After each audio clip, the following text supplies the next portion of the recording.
ನಮಸ್ಕಾರ. ಯಾವತ್ತಾದರೂ ಯೋಚನೆ ಮಾಡಿದ್ದೀರಾ ಈ ಸ್ಟಾಕ್ ಮಾರ್ಕೆಟ್ ಅನ್ನೋ ಕಾನ್ಸೆಪ್ಟ್ ಎಲ್ಲಿಂದ ಶುರುವಾಯಿತು ಅಂತ? ನಿಮಗೆಲ್ಲ ಆಶ್ಚರ್ಯ ಆಗ್ಬೋದು ಅನಿಸುತ್ತೆ. ಇದು ನಮ್ಮ ದೇಶದಿಂದನೇ ಶುರುವಾಗಿದ್ದು ಅಂತ ಹೇಳಿದ್ರೆ ಎಕ್ಸ್ಪ್ಲೇನ್ ಮಾಡ್ತೀನಿ ನೋಡಿ.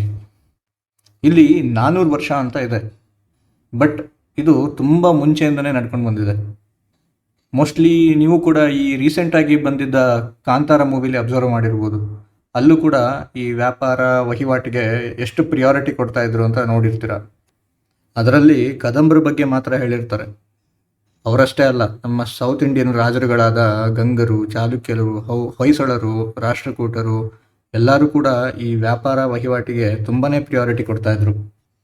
ಇವರೆಲ್ಲ ಈ ಕಡೆ ಆಫ್ರಿಕಾ ಇಂದ ಹಿಡಿದು ಆ ಕಡೆ ಜಪಾನ್ ತನಕನೂ ಈ ವ್ಯಾಪಾರ ವಹಿವಾಟನ್ನ ವಿಸ್ತಾರ ಮಾಡಿದರು.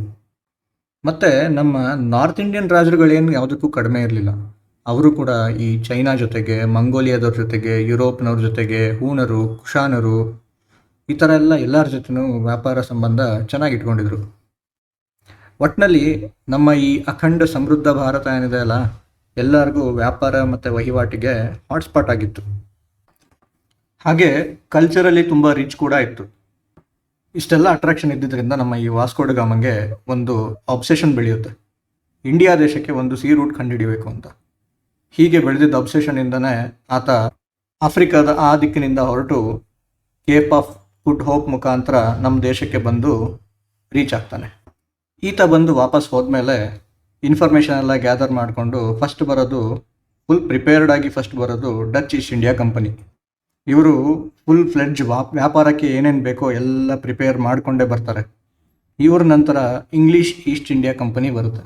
ಅದಾದಮೇಲೆ ಡ್ಯಾನಿಷ್ ಈಸ್ಟ್ ಇಂಡಿಯಾ ಕಂಪನಿ ಬರುತ್ತೆ. ಅದಾದಮೇಲೆ ಫ್ರೆಂಚ್ ಈಸ್ಟ್ ಇಂಡಿಯಾ ಕಂಪನಿ ಬರುತ್ತೆ. ಬಟ್ ಅದೇನೇ ಇದ್ದರೂ ನೀವಿಲ್ಲಿ ಅಬ್ಸರ್ವ್ ಮಾಡಬೇಕಾಗಿರೋದು ಒಂದು ವಿಚಾರ. ಎಲ್ಲ ಹೆಸರುಗಳಲ್ಲೂ ಒಂದು ಕಾಮನ್ ಫ್ಯಾಕ್ಟರ್ ಇದೆ, ಅದು ಇಂಡಿಯಾ ಅನ್ನೋ ಒಂದು ಪದ. ನೀವು ಗೂಗಲ್ಗೆ ಹೋಗಿ first stock exchange in the world ಅಂತ ಟೈಪ್ ಮಾಡಿದ್ರೆ ಡಚ್ ಈಸ್ಟ್ ಇಂಡಿಯಾ ಕಂಪನಿ ಅಂತಲೇ ತೋರಿಸೋದು. ಸೆಕೆಂಡಲ್ಲಿ ಬರೋದು English East India company. So ನೀವೇ ಡಾಟ್ಸ್ನ ಕನೆಕ್ಟ್ ಮಾಡಿ ಅರ್ಥ ಮಾಡ್ಕೊಳ್ಳಿ. ಬಟ್ ಪಾಯಿಂಟ್ ಇದಲ್ಲ. ಪಾಯಿಂಟ್ ಏನು ಅಂದರೆ, ನಮ್ಮ ಭಾರತೀಯರಿಗೆ ಆನುವಂಶಿಕವಾಗಿ ವ್ಯಾಪಾರ, ವಹಿವಾಟು, ಇನ್ವೆಸ್ಟ್ಮೆಂಟ್ಸ್ ನಾಲೆಡ್ಜ್ ಇದ್ದೇ ಇದೆ. ಇದರ ಬಗ್ಗೆ ಇತಿಹಾಸ ಪುರಾವೆ ಕೂಡ ಇದೆ. ನಮ್ಮ ದೇಶದಲ್ಲಿ ಎಂತೆಂಥ ಮೇಧಾವಿಗಳಿದ್ರು ಅಂದರೆ 2200 ವರ್ಷ ಹಿಂದೆನೇ ಕಾಂಪ್ಲೆಕ್ಸ್ ವಿಷಯಗಳಾದ ಈ ಅರ್ಥಶಾಸ್ತ್ರದ ಬಗ್ಗೆ ಕೂಡ ನಮ್ಮ ಕೌಟಿಲ್ಯ ಬರೆದಿದ್ರು. ಬಟ್ ಈ ಸ್ಟಾಕ್ ಮಾರ್ಕೆಟ್ ಅನ್ನೋ ಸಿಂಪಲ್ ಕಾನ್ಸೆಪ್ಟ್ನ ಅರ್ಥ ಮಾಡ್ಕೊಳ್ಳೋದಕ್ಕೆ ನಮ್ಮ ಜನ ಸ್ವಲ್ಪ ಜಾಸ್ತಿನೇ ಕಷ್ಟಪಡ್ತಾ ಇದ್ದಾರೆ. ಇಲ್ಲೊಂದು ಡೇಟಾ ನೋಡಿ. ಈ ಬ್ರಿಟಿಷರು ನಮ್ಮ ದೇಶದಿಂದನೇ ಕಲ್ತ್ಕೊಂಡು ಹೋಗಿರೋ ವಿದ್ಯೆ ಇದು. ಇದನ್ನು ಇಂಪ್ರೂವೈಸ್ ಮಾಡಿಕೊಂಡು ಅರ್ಥ ಮಾಡಿಕೊಂಡು ಅವರ ದೇಶದಲ್ಲಿ ಮೋರ್ ದೆನ್ 40% ಜನ ಹೂಡಿಕೆ ಮಾಡಿ ಅವ್ರ ಎಕಾನಮಿನ ಮೇಲೆ ತಗೊಂಡು ಹೋಗ್ತಾನೇ ಇದ್ದಾರೆ. ಅಷ್ಟೇ ಅಲ್ಲ, ಮೊನ್ನೆ ಹುಟ್ಕೊಂಡಿರೋ ಅಮೇರಿಕಾ ನೋಡಿ, ಅಲ್ಲಿ ಜನ ಮೋರ್ ದ್ಯಾನ್ 60% ಆ್ಯಕ್ಟಿವ್ ಆಗಿ ಇನ್ವೆಸ್ಟ್ ಮಾಡಿ ಅವ್ರ ದೇಶ ಮತ್ತು ಅವ್ರ ದೇಶದ ಸ್ಟಾಕ್ ಮಾರ್ಕೆಟ್ನ ಎಲ್ಲಿ ತನಕ ತಗೊಂಡು ಹೋಗಿದ್ದಾರೆ. ಈ ಎಲ್ಲ ದೇಶಗಳಿಗೂ ಈ ವ್ಯಾಪಾರ, ವಹಿವಾಟು, ಹೂಡಿಕೆ ಇದರ ABCD ಎಲ್ಲ ಹೇಳ್ಕೊಟ್ಟಿದ್ದೆ ನಾವು. ಬಟ್ ನಮ್ಮ ದೇಶದ ದುಸ್ಥಿತಿ ಏನಂದರೆ 3-4% ಜನ ಮಾತ್ರ ಆ್ಯಕ್ಟಿವ್ ಆಗಿ ಹೂಡಿಕೆ ಮಾಡ್ತಾ ಇರೋದು. ಕೆಲವೊಂದು ಡೇಟಾ 6% ಅಂತ ಹೇಳುತ್ತೆ.